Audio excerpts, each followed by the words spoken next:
que ya están buen número. Se escucha claro, ¿cierto? Sí, doctor. Ya. Muy bien, muy bien. Vamos a tratar hoy día un tema, una de las patologías respiratorias infecciosas agudas, más de frecuencia muy común en las consultas, eh, en sí es neumonía adquirida en la comunidad.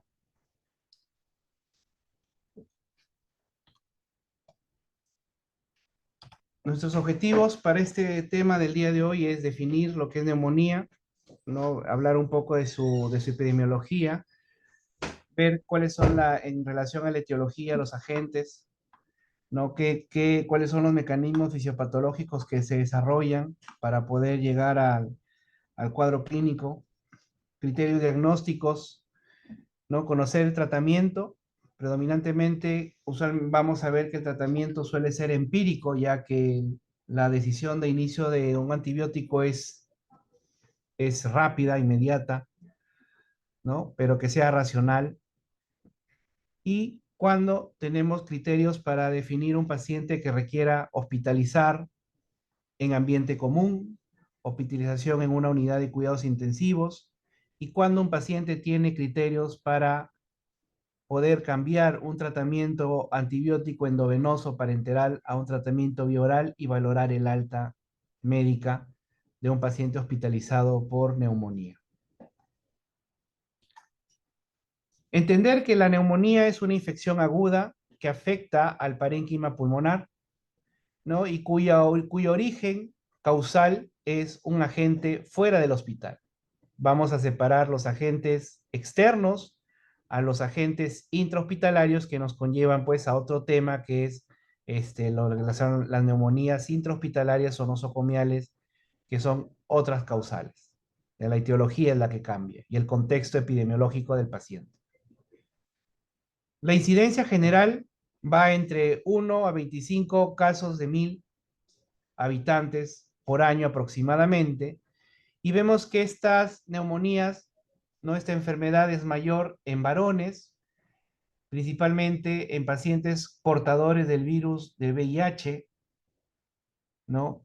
Pacientes que viven con el virus del SIDA, PVS, e individuos con comorbilidades crónicas dentro de las respiratorias. EPOC es la más frecuente, seguida de la fibrosis, de las enfermedades intersticiales, ¿no? Aumentando su hospitalización hasta en 9 veces más, ¿no? La posibilidad de complicaciones en estos pacientes. También tenemos comorbilidades no respiratorias, por ejemplo, cardiovasculares, pacientes con cardiopatías, pacientes con diabetes dentro de las metabólicas, ¿no? Pacientes oncológicos que reciben pues inmunosupresores, quimioterapias, ¿no? Van a ser pacientes también con riesgo de adquirir agentes extrahospitalarios. Entonces, de todos los diagnósticos de neumonía, aproximadamente menos de la mitad de los pacientes con neumonía van a requerir una hospitalización, y de estos 40, 5% de los pacientes van a requerir una unidad de cuidados intensivos, ya que van a tener alguno de los dos criterios mayores de complicación de neumonía, que es el shock, ¿no? La hipotensión y la necesidad de ventilación mecánica. Dentro de los causantes más comunes, ¿no? Extrahospitalarios, tenemos de entre las bacterias el Streptococcus pneumoniae en la cabeza, seguida de los agentes atípicos, Mycoplasma pneumoniae, Haemophilus influenza, la Clamidófila pneumoniae y virus respiratorios. Dentro de los causales fuera del hospital. Bueno, tener en cuenta también, bueno, que dentro en intrahospitalario hay que tener en cuenta que son principalmente los bacilos gram negativos los causales de estas neumonías, ¿no? En pacientes que no requieren UCI, ¿no? De estos que no requieran UCI, o sea, neumonías sin necesidad de una unidad de cuidados intensivos, tenemos al estreptococo neumoniae igual, micoplasma, la clamidófila, Haemophilus influenza, algunas especies de Legionela, gérmenes por aspiración y virus respiratorios. Y los pacientes que van a requerir una unidad de cuidados intensivos por una neumonía adquirida de la comunidad, a la cabeza igual Streptococcus pneumoniae, Staphylococcus aureus, especies de legionelas, algunos bacilos gram negativos y hemófilos influenza. Tener en cuenta que la severidad va a depender mucho del huésped, o sea, en este caso del paciente, de la persona que va a adquirir o va a contagiar del germen. Entonces, va a haber muchos factores de riesgo para hablar de complicaciones, con requerimiento o no de una unidad de cuidados intensivos. Como les dije, algunas condiciones o factores de riesgo están asociados ya a algunos agentes patógenos en neumonía de la comunidad. Como vemos, tenemos los factores de riesgo como alcoholismo, EPOC o fumadores crónicos, ¿no? Pacientes con riesgo de aspiración, ¿no? Pacientes con riesgo de abscesos pulmonares. Hay personas o expuestas a excrementos de aves o murciélagos, ¿no? Exposición a ciertos mamíferos que también pueden condicionar a ser vectores de agentes patógenos, ¿no? Pacientes con infecciones VIH en etapa temprana o en etapas tardías. Como vemos, dentro de un paciente con riesgo de alcoholismo, Streptococcus pneumoniae va a la cabeza seguido de la Klebsiella pneumoniae. Algunos anaerobios orales pueden ser condicionantes de neumonía, especies de Acinetobacter, inclusive la misma Mycobacterium tuberculosis en pacientes alcohólicos, alto riesgo de infección. En pacientes con EPOC, ¿no? Haemophilus influenza, algunas pseudomonas aeruginosas, legionela, especies de legionela, Streptococcus pneumoniae, Moraxella catarrhalis y algunas atípicas, Clamófila pneumoniae. Como sabemos, en riesgo de aspiración, principalmente los patógenos entéricos gram negativos. Y entonces, cada uno de los factores de riesgo va a condicionar a poder más o menos orientar cuál podría ser un agente causal más frecuente. No significa de que sea el único, pero tenemos en cuenta que según la comorbilidad o el factor de riesgo, hay que saber cuál va a ser el agente para poder definir cuál podría ser nuestro inicio de tratamiento empírico en estos pacientes. Como vemos, para que podamos desarrollar neumonía, puede ser la vía de ingreso del germen, puede tener 4 formas de inicio. Por inhalación directa, ¿no? Por aspiración broncopulmonar, microaspiración broncopulmonar, diseminación hematógena o por contigüidad. Inhalación directa, usualmente ambientes hacinados, ambientes sin ventilación, ¿no? Donde a través del toser, del hablar, del estornudar, ¿no? A través de las gotitas de Fluyer pueden diseminar, ¿no? los gérmenes, condicionando. Entonces la persona inhala aire ambiental con material infectado por estos microorganismos. Microaspiración broncopulmonar, usualmente cuando hay alguna afectación en la alteración de las defensas primarias que distorsionan los mecanismos de tos, deglución, por ejemplo, en pacientes con postración crónica, con secuelas neurológicas por eventos de ACVs, pueden tener esta alteración en sus defensas condicionando a microaspiraciones recurrentes, o cuando, por ejemplo, estamos en algún procedimiento de colocación de sonda nasogástrica que condiciona a una emesis y puede condicionar a una microaspiración.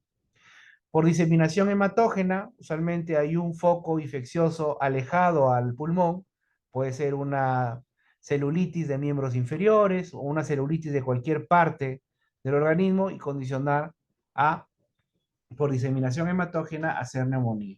Y bueno, por contigüidad, por ejemplo, una peritonitis, ¿no? Por contigüidad o sea, la cavidad abdominal puede llegar a infectar la cavidad pulmonar, no pleural, y condicionar a luego hacer una neumonía por contigüidad. Son los mecanismos cómo pueden desarrollar, ¿no? El proceso de neumonía como parte de la patogenia. Sabemos que hay ciertos síntomas que son importantes, son ya típicos en un cuadro neumónico. La tos y las secreciones purulentas principalmente son lo más frecuente, ¿no? Si es que ya hablamos de severidad, la dificultad respiratoria, que se manifiesta a través de la disnea, bueno, y la fiebre, que puede haber fiebre o hipotermia, y usualmente los adultos mayores suelen tener, en vez de hacer fiebre, bajan la temperatura o simplemente no hacer fiebre. Y el dolor pleurítico, típico dolor de los procesos consolidativos, que es el dolor pulsante a una inspiración profunda, ¿no? Es en el lado afectado. Entonces son los síntomas que yo puedo asociar para pensar y teniendo un cuadro de evolución también no muy aguda, ¿no? O subaguda, para pensar en agentes, pues, en un cuadro neumónico.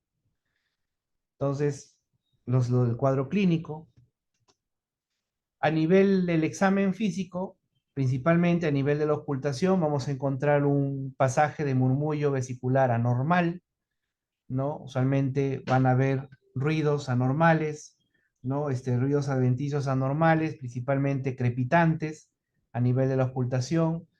Va a haber va a haber también broncofonía, egofonía a nivel de la ocultación.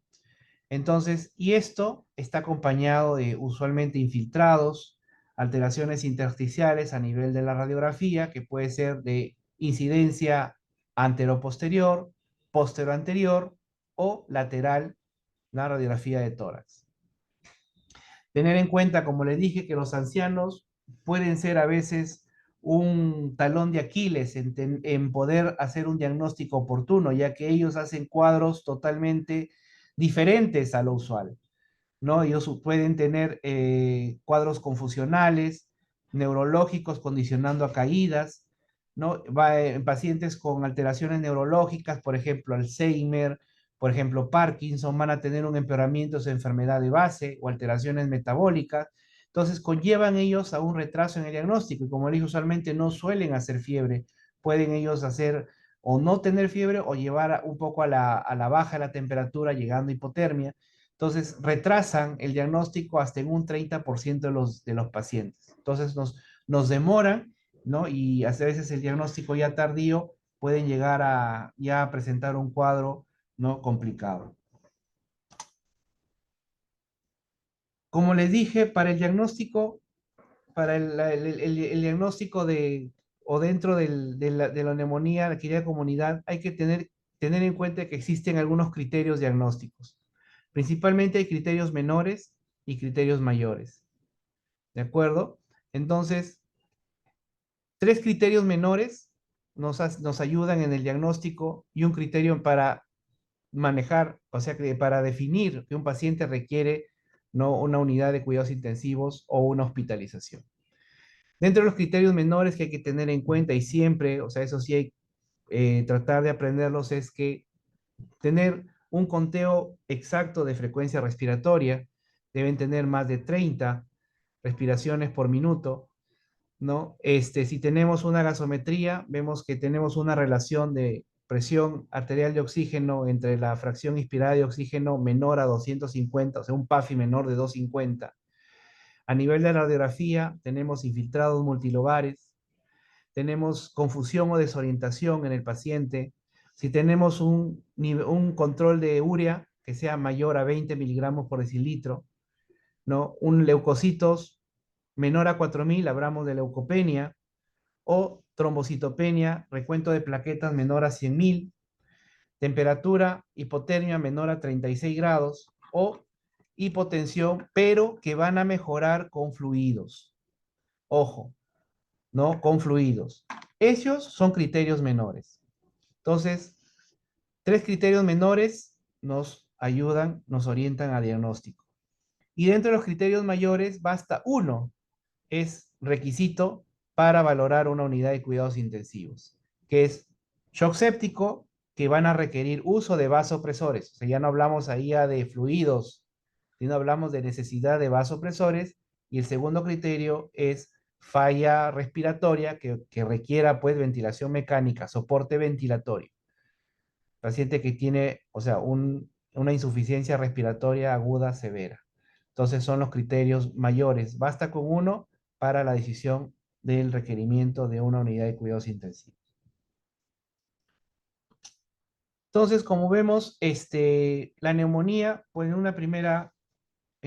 un primer momento tenemos pues la neumonía en la querida comunidad, existe una respuesta inflamatoria fisiológica, donde vamos a tener una respuesta inflamatoria local, que se ve inicialmente, ojo, inicialmente cuando estamos en esta primera etapa, con una respuesta inflamatoria local, vamos a ver que el paciente es un paciente que tose, hay una producción de flema, ¿no? Producción de esputo, sensación de falta de aire, y hay un poco el paciente manifiesta disnea, un dolor pleurítico, ¿no? Ya aumenta la frecuencia respiratoria, ¿de acuerdo?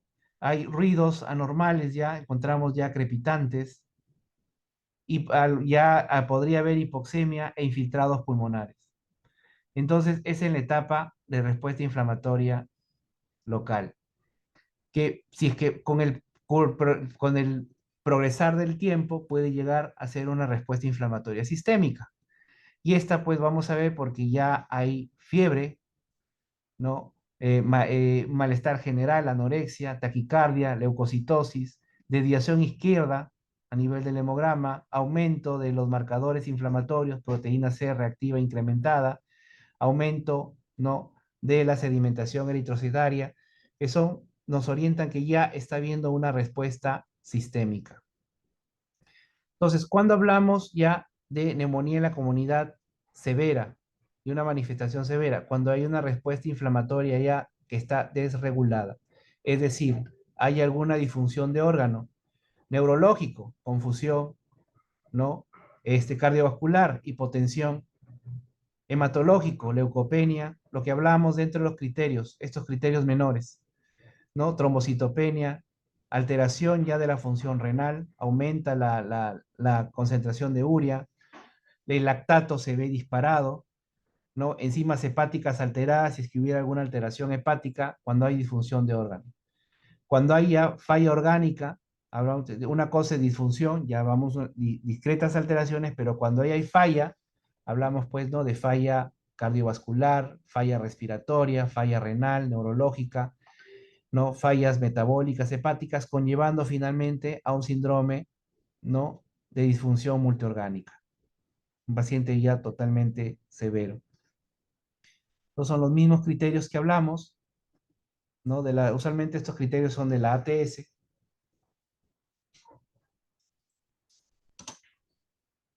Y también existen algunos factores de riesgo, ¿no?, para hablar de resistencia al tratamiento o de no mejoría al tratamiento. Entonces, usualmente vamos en pacientes con neumonía de la comunidad, ¿no? Una colonización primaria por Pseudomonas aeruginosa o un estafilococo aureus meticilino resistente puede ser un factor de riesgo para que podamos tener resistencia al tratamiento. Contacto, ¿no?, en ambientes de cuidado de salud en los últimos 90 días, ¿no? Hospitalización, primera hospitalización, ¿no? Ingresos recientes a cuidados intensivos, pacientes en hemodiálisis, ¿no? Hogares de asilos de ancianos, son factores de riesgo para posibilidad de resistencia al medicamento. Va a depender también de los factores de riesgo, ¿no?, del huésped.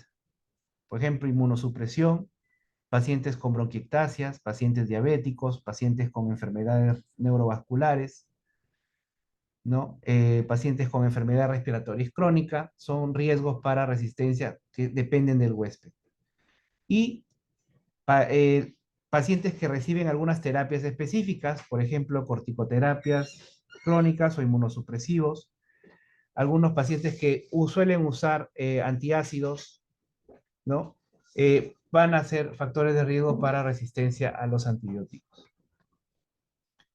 Entonces, si yo tengo un paciente en la cual yo en el momento del interrogatorio, la anamnesis, es un paciente que viene por tos, por fiebre, por disnea, por dolor pleurítico. Ustedes ya están en la sospecha de que es una neumonía probable. Entonces, lo primero que hay que hacer es determinar si este paciente está afectando o alterando la ventilación y la oxigenación. Por lo tanto, la pulsioximetría a través de la saturación de oxígeno es básica como primera instancia en un paciente. Claro que mientras dan el soporte, vemos que si la saturación está más de 90%, entonces un paciente que puede estar eh, manteniendo sin necesidad de oxigenoterapia, pero si vemos que a la oximetría está menor de 90%, es un paciente que de manera rápida tenemos que actuar colocándole un soporte oxigenatorio, una cánula binasal, ¿no? A 2, 3 litros por minuto para que le dé el tiempo de ir a hacer la radiografía y los exámenes de sangre requeridos en su momento.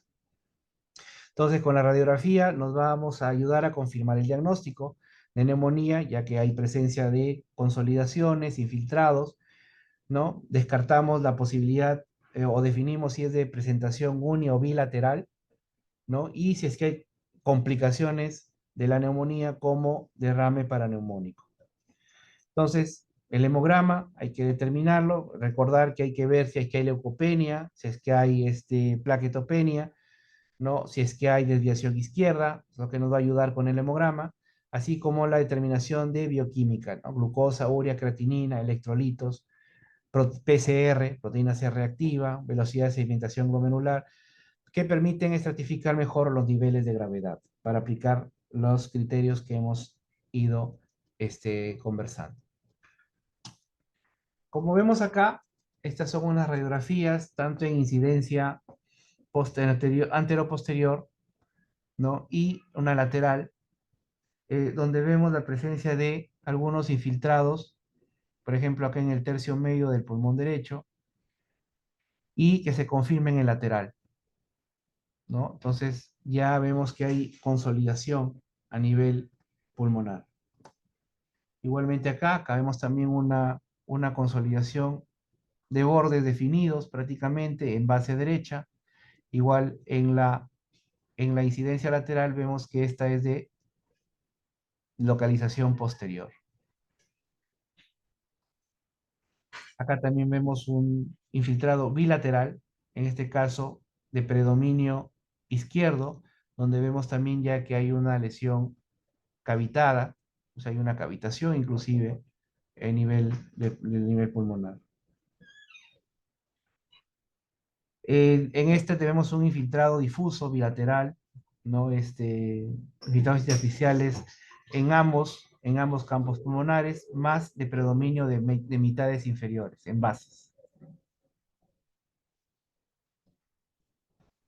Una neumonía, una neumonía lobar en el pulmón izquierdo, y como vemos acá en flechas blancas, es lo que usualmente en radiografía, dentro de la consolidación se conoce como broncograma aéreo, ¿no? Entonces, esto es usualmente lo típico que se suele ver en una radiografía con neumonía. No siempre va a haber un broncograma, pero la gran mayoría sí se ve broncograma aéreo. Acá vemos ya una neumonía complicada con derrame paraneumónico. Vemos que hay obturación del ángulo costofrénico derecho, ¿no? Uno podría decir, no, una elevación del hemidiafragma, ¿no? Pero tiene toda la característica de una efusión. El derrame aparentemente es acá, la consolidación paracardíaca derecha, ¿no? Neumonías con derrames paraneumónico, en este caso bilateral. Ambos campos pulmonares con ángulos costofrénicos obturados, no se evidencian por la presencia de líquido.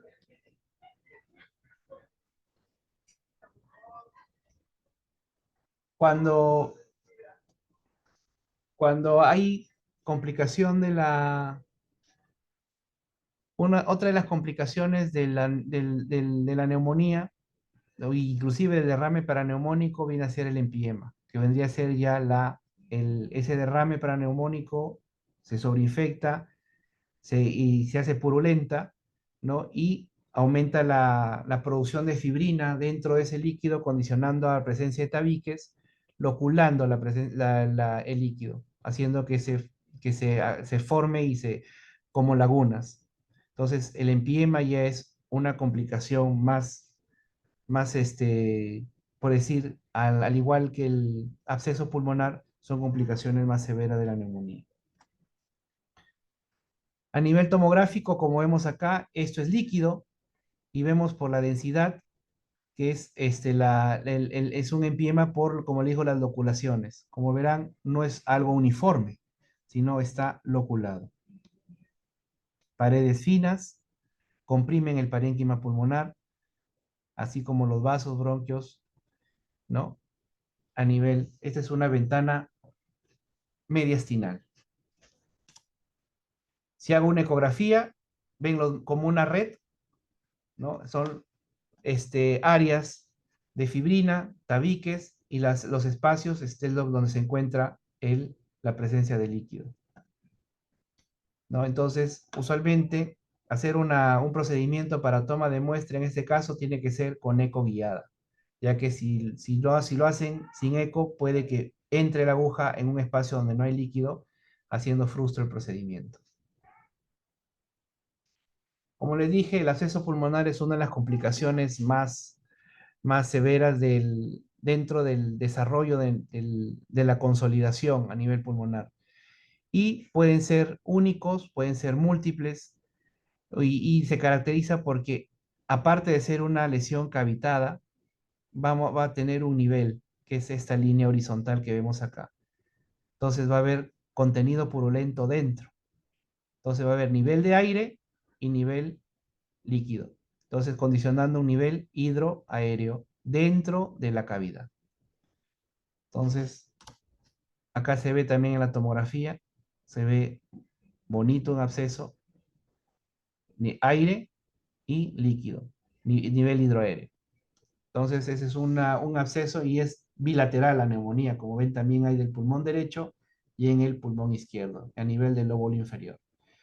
El nivel hidroaéreo es lo que nos da ya el diagnóstico de que este es un absceso pulmonar. Esta es una tomografía de ventana pulmonar, ¿no? Parenquimal, donde vemos la consolidación y el broncograma aéreo. Aquí se ve más claro el broncograma aéreo dentro de la consolidación. Otra consolidación con broncograma aéreo también, si se dan cuenta, en el centro, en segmento posterior del lóbulo inferior izquierdo. Muy bien, entonces, una vez que yo tengo consolidaciones, tengo imágenes radiográficas compatibles con una consolidación, yo tengo que tener en cuenta de que una vez que yo hago el tratamiento, que trato a un paciente con neumonía, hay que tener en cuenta que el aclaramiento de las consolidaciones no es a corto plazo. Entonces, ¿y por qué les digo esto? Porque ustedes cuando traten un paciente con neumonía, le van a dar el tratamiento, lo van a querer ver a la semana de repente o a las 2 semanas como un control para reevaluar. Y lo primero que le va a decir el paciente, doctor, ¿cuándo me va a tomar mi placa de control? Si bien es cierto, uno toma una primera placa inicial, ¿no? Y placas posteriores en el transcurso de los días se pueden deber necesariamente a que el paciente no mejora o de repente persiste la fiebre, se empeoró la dificultad respiratoria. Entonces uno quiere para comparar si es que haya habido un aumento o una complicación. Sin embargo, si un paciente va yendo muy bien al tratamiento, ustedes consideran que ya estaría de alta y se va a su casa, ¿no? Para yo poder decidir, hacerle una radiografía para poder indicarle, usted ha ido bien, usualmente tarda semanas en mejorar. El promedio es a partir de la 8ª semana, como vemos, ya va a bajar menos del 20% de todas las consolidaciones que puedan tener. como vemos en la cuarta semana, o sea, al mes, y miren, baja aproximadamente menos del 40%. Pero ya a partir de la octava semana, después del diagnóstico, ya empieza a mejorar todas las anormalidades radiográficas que se ven en la neumonía. Entonces, esto es en relación al aclaramiento radiográfico. Cuando hay lóbulos comprometidos, también va a demorar. Como vemos, la línea continua es como no hay una consolidación única de un solo lóbulo. Como le dije, a la octava semana ya estamos bien. Pero ¿qué pasa cuando hay múltiples consolidaciones y afectan más de dos lóbulos? La mejoría va a ser más lenta. Y vemos que alcanza un 40% recién a la 12ª semana. O sea, estamos hablando 3 meses después. Entonces ahí se alcanza un aclaramiento de las lesiones consolidativas a nivel radiográfico. En relación a la edad, mientras más joven es el paciente, también la mejoría, el aclaramiento va a ser más rápido. Como vemos, en la primera línea es un paciente aproximadamente de 20 años, 40 años, 60 años y 80 años. Como vemos, también su mejoría, su aclaramiento radiográfico va a ser muy lento. Entonces, tener en cuenta ello. Si es una lesión única, va a ser compromiso de varios lóbulos, va a ser un paciente joven o un paciente adulto mayor, ¿no? Octogenario o nonagenario. Es diferente para valorar el aclaramiento radiográfico en un paciente con neumonía. Entonces, yo tengo un paciente con neumonía, yo puedo estratificar la severidad y el riesgo de complicación. Entonces, tras un diagnóstico de neumonía en la comunidad, es necesario valorar la gravedad del cuadro.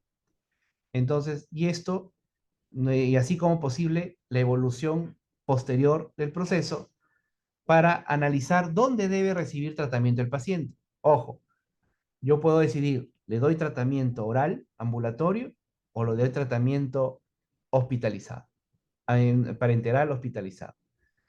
Así como los medios diagnósticos y terapéuticos recomendables para cada caso.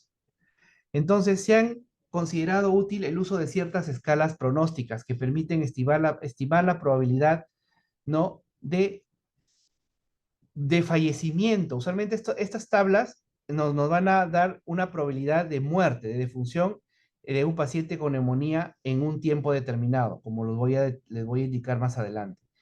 Y me van a ayudar también a decidir si es un paciente, como le dije, de manejo ingreso hospitalario o de manejo ambulatorio. Principalmente dos escalas son las más utilizadas.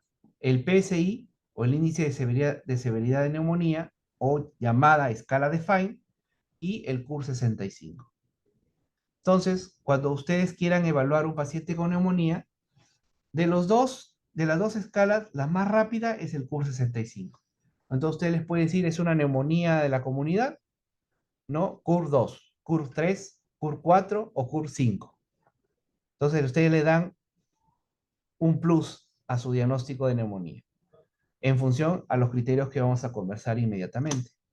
En el caso del PSI, ¿qué tenemos que tener en cuenta? Estos criterios que lo podemos identificar en la anamnesis, en los exámenes de laboratorio de inicio, y cada uno me arroja un puntaje. Es decir, en un varón, ¿no? Según la edad que tenga, por ejemplo, en un varón de 55 años, me va a dar la edad menos 10. O sea, te va a indicar la edad exacta, el puntaje. 55 puntos ya te está dando por la edad. En el caso de la mujer de 55 años, su puntaje va a ser 45, le restas 10. Entonces, ahí ya tienes el puntaje en edad. Y si es un paciente que viene de un asilo o de una residencia, ¿no?, de cuidados, de enfermería, etcétera, le sumas 10 puntos a su edad. Es decir, si tiene 70 años y vive en un asilo, ahí nada más le sumaste más 10, 80 puntos a en relación a la edad. Vemos comorbilidades. Si es un paciente que tiene una neoplasia agregada, le sumas 30 puntos. Si tiene un problema hepático crónico, le sumas 20. Si hay insuficiencia cardíaca, le suma 10. Si hay antecedente, ¿no?, de un ACV, le sumas 10. Y si es un paciente nefrópata, le sumas 10. En relación a los signos clínicos que ustedes puedan encontrar, si hay una confusión o alteración del estado de conciencia, le sumas 10. Si hay taquimia con una frecuencia mayor de 30 respiraciones por minuto de la respiratoria, le sumas 20 puntos. Si hay temperaturas, hipotermia o más de 40 grados, le sumas 20. Si hay una alteración de la presión arterial sistólica menor a 90 milímetros de mercurio, o sea, hablamos de hipotensión, le sumas 15. Y si hay taquicardia más de 125 latidos por minuto, le sumas 10. Esos son los hallazgos que uno encuentra en el examen. En relación al laboratorio, ¿no? Si tengo un balance ureico nitrogenado más de 30, sumo 20. Un dosaje de electrolito de sodio menor a 130, le suma 20. Si hay hiperglicemia con glucosa más de 250 miligramos por decilitro, le sumo 10. Y si hay hematocrito está menor de 30, le sumo 10. Si a nivel radiográfico encuentro que hay derrame pleural, suma 10 puntos. Y si hay a nivel de la gasometría, vemos que hay acidosis metabólica, o acidemia, perdón, suma 30. Y si hay insuficiencia respiratoria, hablamos de una presión arterial menor a 60, suma 10. Entonces, por eso este es más amplio, eso ya se hace en una historia clínica de repente hospitalaria. Entonces, ahí con relación a esta, sumamos todos los puntajes y vamos a ir a este cuadro. Entonces, nos va a dar 5 clases según el score que haya obtenido el paciente. Como vemos, si es un paciente joven, menor a 50 años, sin acompañamiento de síntomas clínicos, etcétera, o sea, un paciente sin comorbilidades, sin exámenes auxiliares alterados, con una placa solamente con la consolidación, sin derrame pleural, ¿no?, sin insuficiencia respiratoria, hablamos acá que el rango o probabilidad de mortalidad es menor al 0.1%, o sea, un riesgo bajo, y esto está calculado a los 30 días. Entonces, un tratamiento en casa, tratamiento ambulatorio, y tranquilo, pasa su proceso neumónico con el tratamiento que le prescribo. En la clase 2 tenemos un PSI menor a 70 puntos. La posibilidad de mortalidad a los 30 días es menor al 0.7%, el riesgo es bajo y tratamiento domiciliario ambulatorio. Si tenemos un nivel 3, una clase 3 con un PSI, con un score entre 71 y 90, entonces la posibilidad de mortalidad máxima a los 30 días es del 2.8%. Sigue siendo baja.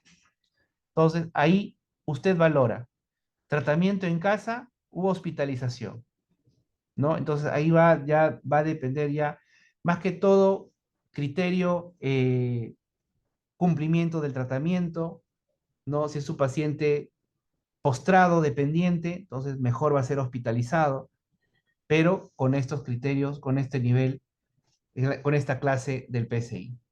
La clase 4 es un PSI más de 90 y menor a 130. Como vemos ya su mortalidad, la probabilidad de mortalidad a los 30 días ya llega hasta un 9.3, considerado un riesgo moderado. Este sí o sí requiere manejo hospitalario. Y en la clase 5, ¿no?, donde ya vamos un PSI, un score más de 130 puntos, mire, alcanza una probabilidad de muerte hasta el 31.1% a los 30 días, considerándose un riesgo alto. Entonces, en estos pacientes hay que valorar la necesidad de una admisión en unidad de cuidados intensivos. Entonces, así es como se interpreta, ¿no?, una vez que uno ha aplicado la escala de Fine, cómo interpreto y cómo decido yo el manejo del paciente. Entonces yo puedo con seguridad ir y dar un informe al familiar que te pregunta cómo está mi paciente, qué, entonces ya tienen algo objetivo, cómo indicarle que es de riesgo, ¿no? Es un riesgo bajo o es un riesgo moderado y que hay que esperar y ver la evolución. En relación al CUR, como le dije, es más fácil, más rápido porque requiere cinco criterios. El CUR son las iniciales, la C, ¿no? Del estado de conciencia. Si hay confusión o desorientación, le suma un punto. La U es de urea. Si tenemos una urea más de 7 milimol por litro o más de 20 miligramos por decilitro, suma un punto. Si tenemos la R, ¿no? Es de frecuencia respiratoria. Si tenemos una frecuencia respiratoria más de 30 respiraciones por minuto, suma un punto. La B es de blood pressure, presión arterial. Vemos que si la sistólica es menor de 90 o la diastólica menor de 60, sea una u otra o las dos, suma un punto. Y la edad, el 65 es la edad. Si es un paciente más de 65 años, va a sumar un punto. Entonces, esto en una entrevista y en un examen clínico lo puedo determinar. No requiero, bueno, la urea nos podría faltar como bioquímica, pero mire, es más fácil que el FINE y esto se divide según la puntuación por grupos de riesgo. Como en el FINE eran escalas o clases del 1 al 5, entonces este tenemos del 1 al 3. Entonces, si tiene 0 puntos, o sea, no hay ninguno de estos, pero si hay una neumonía, ¿no? Nos suma 0, o tenga un punto que puede ser la edad, se me ocurre, ambos, mire, la probabilidad de muerte a los 30 días es menor al 3%. Si tengo 2 puntos, puede ser de repente confusión, ¿no? Y taquimia, ¿no? 9.2% de probabilidad. Y si tengo 3 puntos a más, de 3 a 5, ¿no? 31%, casi similar, ¿no? A la escala de Fine. Entonces, este curso 65 también a la vez, si según el puntaje, ¿no? También me puede definir el tratamiento, la recomendación, como le manifesté. Si es un 0 o un CUR 1, tratamiento puede ser domiciliario, ambulatorio, bioral. Si es un CUR 2, ¿no? Usualmente es como el que puedes manejarlo en casa, cómo manejarlo hospitalariamente según algún factor adicional fuera de la parte respiratoria. Y un CUR 3 al 5 necesariamente requiere hospitalización. Este no te dice UCI, te dice hospitalízalo, ¿no? Tan pronto sea posible para manejo con parenterales, antibióticos parenterales. Y probablemente esté pues con cierto grado de insuficiencia respiratoria para el soporte oxigenatorio. Entonces, para eso es la utilidad de estas escalas, de estas escalas del FINE o el CUR 65. Entonces, ¿cómo yo voy a definir el tratamiento? Como le dije, el tratamiento suele ser empírico, ¿no? Para poder iniciarlo cuanto antes. Va a depender de qué factores de riesgo tiene para pensar en los agentes patógenos más frecuentes. En la mayoría, encabeza pues Streptococcus pneumoniae como agente principal. Sin embargo, no descartamos pues Klebsielas, no descartamos atípicos, ¿no? Como Mycoplasma pneumoniae, eh, en menos frecuencia. Entonces, en un paciente sin comorbilidades, ¿no? O factores de riesgo para bacterias resistentes como Pseudomonas aeruginosa o Staphylococcus aureus resistente, meticilin resistente, o sea, es un paciente, ¿no? Sin comorbilidades, usualmente un ciclo de amoxicilina o doxiciclina o un macrólido, hablamos de acitromicina, claritromicina, podría ir tranquilamente bien. Sin embargo, si se agrega alguna comorbilidad, ¿no?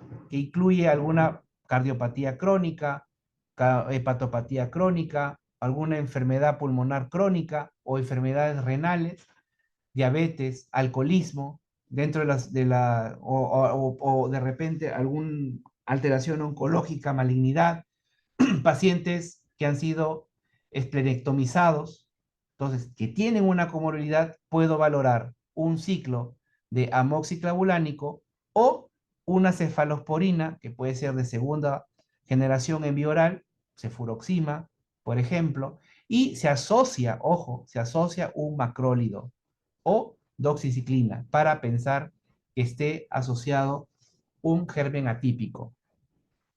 Entonces, uno asocia esto porque está pensando en un agente, ¿no? Un estreptococo de repente, más un atípico. O tranquilamente puede ser una monoterapia de una fluoroquinolona. Cipro, levofloxacino, moxifloxacino, ¿no? Sin embargo, esta posibilidad yo la valoraría o tendría mucho cuidado. ¿Por qué? Porque en nuestro medio, ¿no? En nuestro medio donde existe una alta tasa e incidencia de tuberculosis, ¿no? Hay que tener cuidado de tratar con quinolonas o fluoroquinolonas, ya que pueden crear resistencia. Sabemos que la fluoroquinolona está dentro de los esquemas de tratamiento. Entonces, creamos resistencia en estos casos. Es por eso que hay que estar bien seguros que no es un cuadro de TBC para valorar esta indicación como monoterapia. ¿De acuerdo? Entonces, igual, como les dije, pacientes sin riesgo, con riesgo, este cuadro este esquema es el mismo que hemos hablado, ¿no? En este caso, cuando hay cuando hay algún factor de riesgo de alcoholismo, diabetes, como le dije, amoxiclav, ¿no? O alguna cefalosporina de segunda asociado a un macrólido, que puede ser acitro o claritromicina, o la doxiciclina, o la monoterapia de fluoroquinolona. Entonces, ¿qué pasaría si vemos acá también hay regímenes de tratamiento, ¿no? En neumonías no severas, sin riesgos de agentes resistentes. Entonces puede ser ampicilina sulbactam, ¿no? O una cefalosporina también asociada a un macrólido. O también la monoterapia con levofloxacino, con una fluoroquinolona. En pacientes con neumonías severas, sin factores de riesgo para agentes resistentes, ¿no? Igual ampicilina sulbactam, acá vamos de parenterales, ¿no? Puede ser ceftriaxona asociado a un macrólido. Entonces, y neumonías no severas con riesgo, ya, ojo, ahí ya hablamos con riesgo de que pueda ser una estafilococo aureus meticilin resistente, ¿no? En donde, o alguna contraindicación de uso de macrólidos y quinolonas, ojo, entonces ahí tenemos ampicilina sulbactam más o una cefalosporina más doxiciclina. Y en el caso de que haya riesgo, ojo, de estafilococo áureo, ¿no? Meticilin resistente, tenemos linezolid, vancomicina como terapias de tratamiento, y en el caso de Pseudomonas aeruginosa resistente, tenemos a Astronan, ceftazidima, imipenem, meropenem, piperacilina tazobactam como tratamientos no parenterales en pacientes hospitalizados. Entonces, ese es algunos ciclos de tratamiento antibióticos, tanto en vía oral como parenteral, que uno puede tomar la decisión de inicio para tratar neumonía. No, como les dije, hay posibilidades de que haya algunos factores de riesgo de que no responda al tratamiento a cosa. Uno, cuando empieza un tratamiento, yo espero una respuesta usualmente dentro de las primeras 72 horas de iniciado el tratamiento. Sin embargo, hay casos en los cuales podemos saber que la respuesta al tratamiento no se ve evidente en ese tiempo y se prolonga. De repente fiebre persistente, mantiene pues el grado de insuficiencia respiratoria. Entonces, hay algunos factores que están asociados con esta neumonía que no responde. Entonces, y entre esos factores estemos pues la edad, la presencia de POC, enfermedades hepáticas, ¿no? Efusión pleural, infiltrado multilobares, una cavitación, o sea, neumonías complicadas, leucopenia, ¿no? Según la clase de la escala de Fine, ¿no? De la escala de severidad de neumonía. O sea, si unas clases altas pueden tener resistencia, la presencia de algunos agentes de difícil manejo, ¿no? De la legionela, las neumonías por A negativos, ¿no? Terapias que no van de la mano, entonces ellos van a condicionar a que podamos tener un cuadro de una neumonía que no responde y eso indicaría, pues, o sería un factor o para tomar una decisión de una rotación antibiótica, ¿no? Para mejorar este cuadro. Y bueno, como les dije, yo estoy tratando a un paciente con neumonía, entonces yo tengo que tener, así como tengo criterios de severidad, también tengo que tener criterios para definir si es que está yendo bien. Entonces, como le digo, el tratamiento de la neumonía, usualmente entre 5 a 14 días de tratamiento, ¿no? Entonces, en pacientes hospitalizados, como le dije, en las primeras 24 hasta las 72 horas de iniciar un tratamiento, puede encontrar criterios de mejoría o de estabilidad clínica, como lo vamos a ver más adelante. Criterios de estabilidad clínica, ¿no? En el día 3, ¿no? La estabilidad clínica demostrada, hay mejoras en los signos, síntomas y valores de laboratorio, ¿no? Y en la etapa final, que es en la tercera fase del proceso neumónico, ya hay un periodo de recuperación y resolución de los hallazgos anormales, tanto de clínicos como de laboratorio. Entonces, como les dije, dentro de los criterios de mejoría, tenemos que tener en cuenta esta tablita, que son los criterios de estabilidad clínica. ¿Qué significa? Si yo cumplo con estos criterios de estabilidad clínica, yo puedo tomar la decisión de pasar de un tratamiento parenteral a un endovenoso a un tratamiento oral y completar el ciclo de tratamiento. Esto se conoce como switch endovenoso a oral. Entonces, ¿cuáles son esos criterios? Que es lo que se tiene que tener en cuenta y lo que se va viendo en cada evolución diaria del paciente.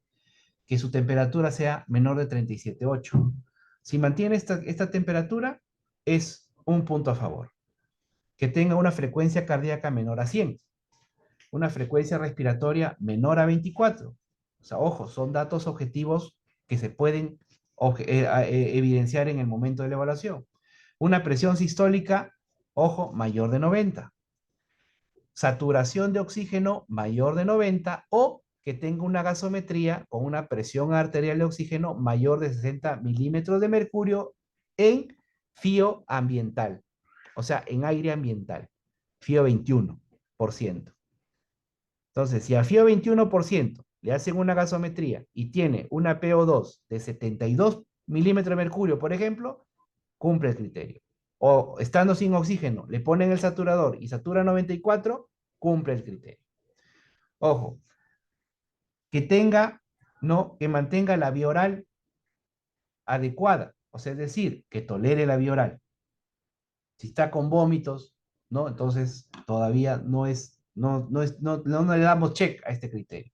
Y que tenga un estado mental normal. Es un paciente que entró con confusión, ya se encuentre, ¿no? En sus 5 sentidos, con un estado de conciencia ya normal.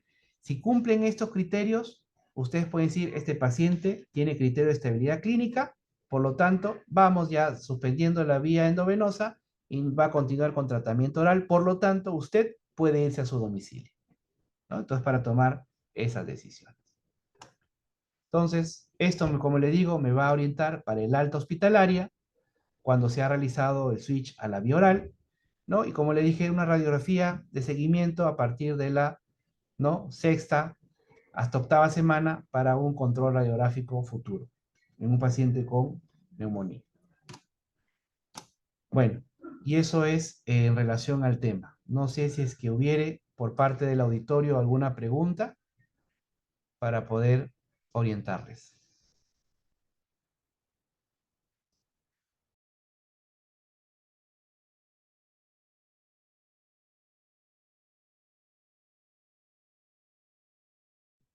¿Alguna duda? ¿Ha estado claro?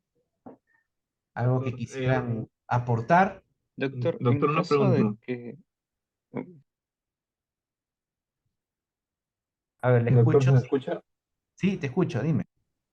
Con respecto a los criterios de mejoría, ¿se tiene que cumplir todos los criterios o tal vez haya un mínimo? No, sí, se tienen que cumplir todos los criterios. Por eso le digo, Ya, ok. son todos. Ahí no hay que uno, que dos, ni tres. Ahí tienen que cumplir todos los criterios porque ya es el estado general, ¿no? Donde tú ya vas a asegurarte que este paciente ya no te va a hacer insuficiencia respiratoria, no te va a haber alteración hemodinámica, te está tolerando la vía oral y es un paciente consciente que va a terminar su tratamiento. Salvo, ojo, salvo que el paciente, en el caso del estado mental, y es un paciente con, por ejemplo, Alzheimer, o sea, no vas a esperar que esté en sus cabales, ¿no? Entonces, en todo caso, sería que el estado mental sea el basal a cómo ingresó, ¿no? Pero, o sea, tiene que cumplir todos los criterios. Muchas gracias, doctor.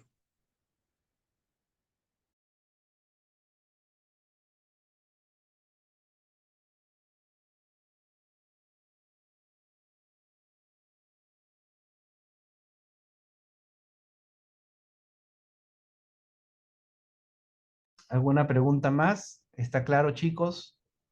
Porque de acá van a salir las preguntas para el examen, ¿eh? Sí, doctor. Tal cual, En de la caso, misma, todo lo que hemos conversado, van a salir las preguntas para su examen. doctor, en el caso que la neumonía pase a empiema, ¿es posible que ocurra una fístula? Claro, o sea, el empiema es una complicación no severa de la neumonía, como les dije.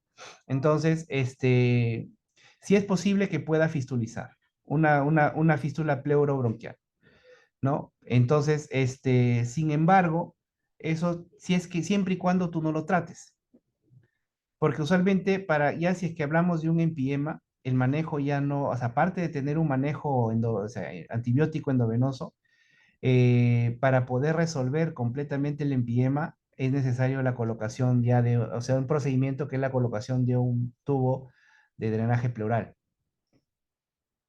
Entonces, ¿por qué? Porque no va a resolver espontáneamente con tratamiento. O sea, por eso digo, ya es más, nos lleva ya a o sea, un manejo más amplio. El paciente aumenta su estancia hospitalaria. Entonces, sí hay riesgo de fístula, pero no es lo común. Eso va a depender mucho también de los factores de riesgo. Un paciente adulto, o sea, un paciente con factores de riesgo, por ejemplo, alcohólico, un paciente adulto mayor, tiene mucho más riesgo, por más que todo por la fragilidad de tejido. Entonces, ellos sí, pero un paciente joven, no, por ejemplo, drogadicto, alcohólico, joven, no necesariamente puede hacerte fístula.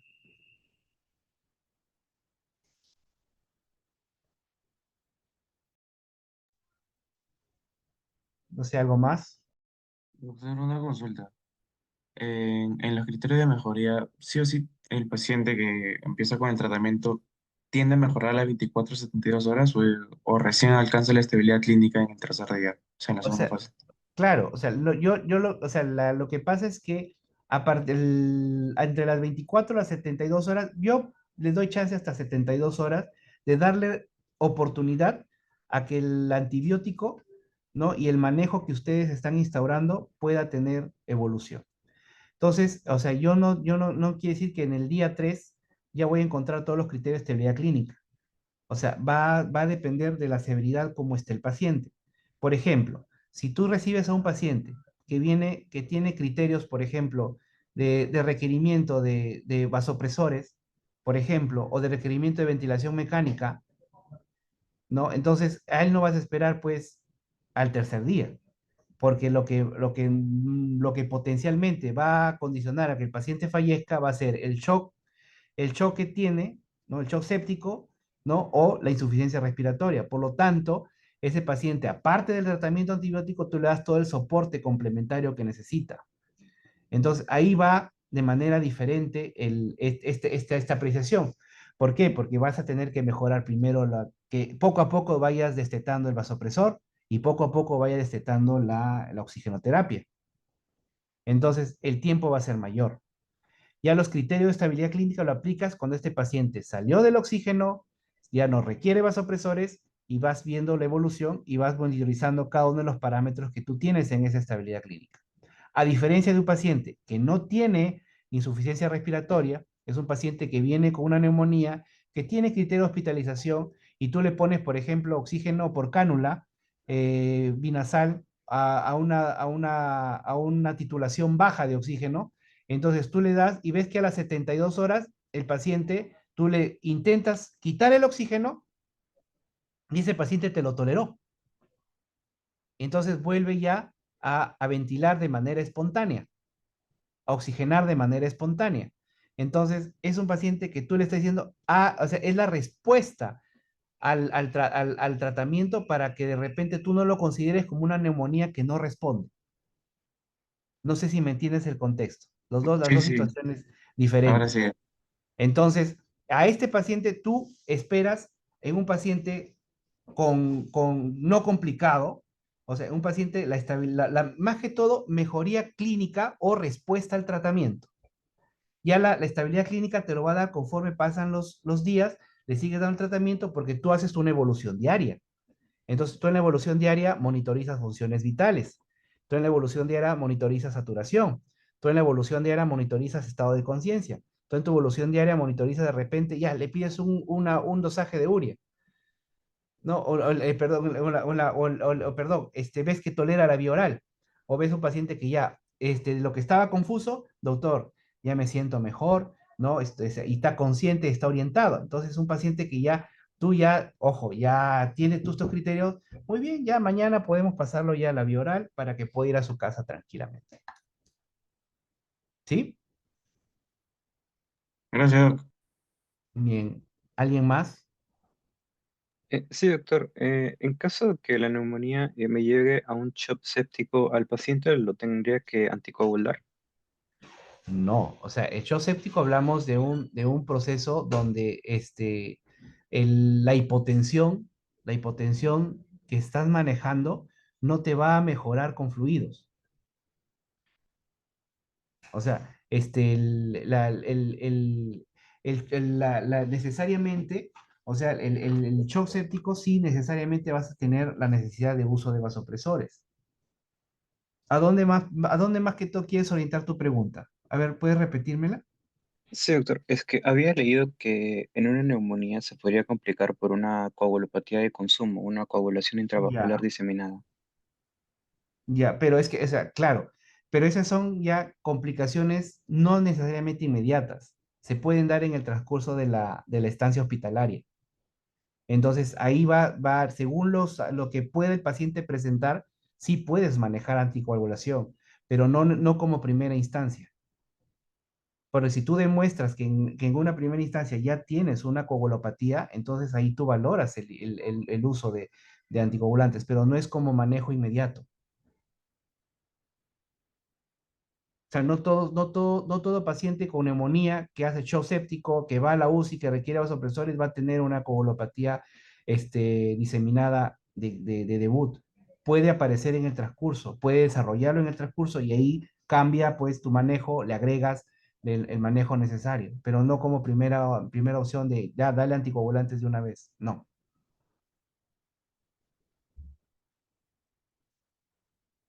Ya, No doctor. sé si Disculpe, en el caso de un paciente con cáncer sí se debería valorar la opción. Lo que pasa es que en el paciente con cáncer hay otros factores de riesgo para ello. No es por el tema neumónico, sino es que este paciente tiene más posibilidad de ser o algo más brusco y más agudo que es una embolia pulmonar. El paciente con cáncer tiene más riesgo de otras afectaciones. O sea, si nos enfocamos solo en la neumonía, pues él tiene más riesgo de más cosas, de más afectaciones que pueda tener. Ya, doctor, gracias. Ujú. ¿Alguien más, chicos?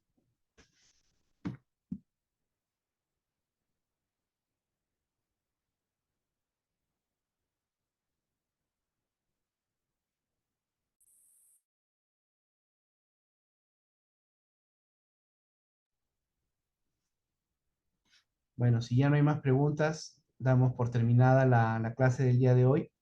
Este, esta presentación no sé, me escriben a quién se lo paso, a los chicos que están en mi grupo, igual yo mañana que los veo, lo tengo acá en la PC para que lo puedan compartir. Como le digo, de aquí saco las preguntas, usualmente. Algún casito asociado a todo lo que hemos conversado, ¿no? Más que todo, principalmente las preguntas están enfocadas a casitos, ¿no? Con datos clínicos que todo lo que hemos conversado para que ustedes hagan su propia evaluación.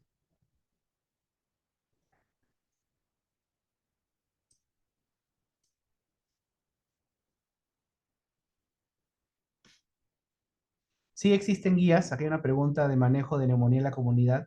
Busquen la guía de la ITSA, ITSA ATS, ITTSA, ITSA ATS.